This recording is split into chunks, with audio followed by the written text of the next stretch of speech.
जब धनगिरी नाम के ब्राह्मण ने दीक्षा ग्रहण की उस समय उसकी पत्नी सुनंदा गर्भवती थी।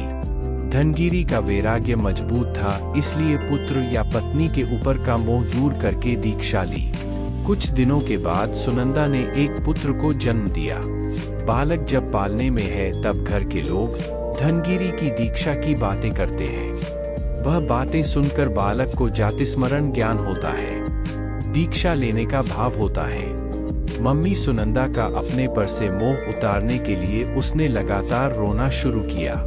अंत में सुनंदा कंटाल गई। एक दिन सुनंदा के पति महाराज धनगिरी मुनि गोचरी भोरने के लिए सुनंदा के घर आए। सुनंदा ने अपना बालक ही भोरा दिया। माता के वहोराने के बाद बालक शांत हो गया। तब बालक वजन में भारी था, इसलिए गुरु ने उसका नाम वज्र रखा। गुरु महाराज ने उसको साध्वी जी के उपाश्रम में रखाया। संघ की बहनें उनकी देखभाल करने लगी। दूसरी ओर अब सुनंदा को पछतावा हुआ। बालक के बिना उसे अच्छा नहीं लग रहा था। कुछ महीने बाद सुनंदा राजा के पास गई और प्रार्थना की कि उसको अपना बालक वापस पाने के लिए राजा उसकी मदद करे। राजा ने न्याय किया कि राज दरबार में बालक को लाया जाए।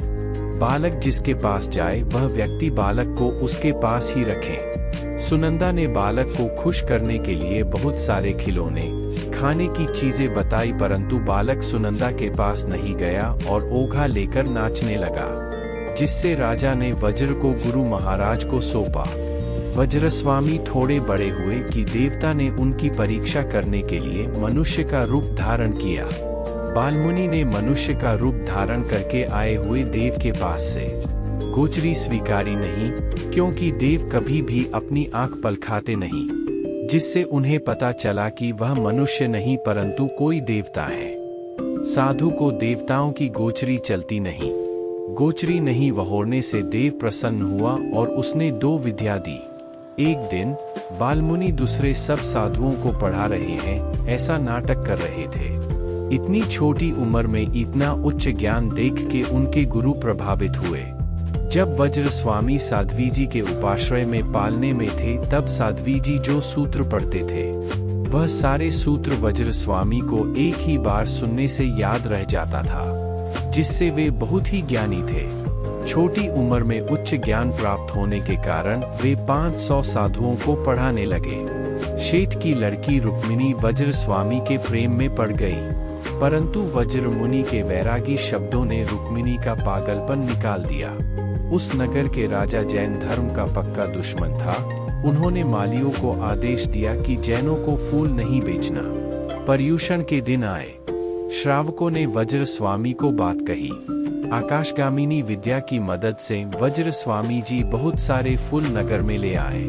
उसके द्वारा लोगों ने प्रभु की पुष्प पूजा की। इस तरह शासन के बहुत सारे कार्य करके जब वह बूढ़े हुए तब दूसरे बहुत सारे साधुओं के साथ वज्र स्वामी ने अनशन मरने तक उपवास किया और देवलोक में गए। बोध बाल को रोज पाठशाला जाए, धर्म के सूत्र पढ़े, उनसे ज्ञानावरणीय कर्म का नाश होगा और सरस्वती माता भी प्रसन्न होती है। उस बालक को एक ही बार पढ़ने से सुनने से याद रह जाता है। अगर आपको भी वज्र स्वामी जैसी बुद्धि चाहिए तो रोज पाठशाला जाना चाहिए और नई नई गाथा पढ़नी चाहिए।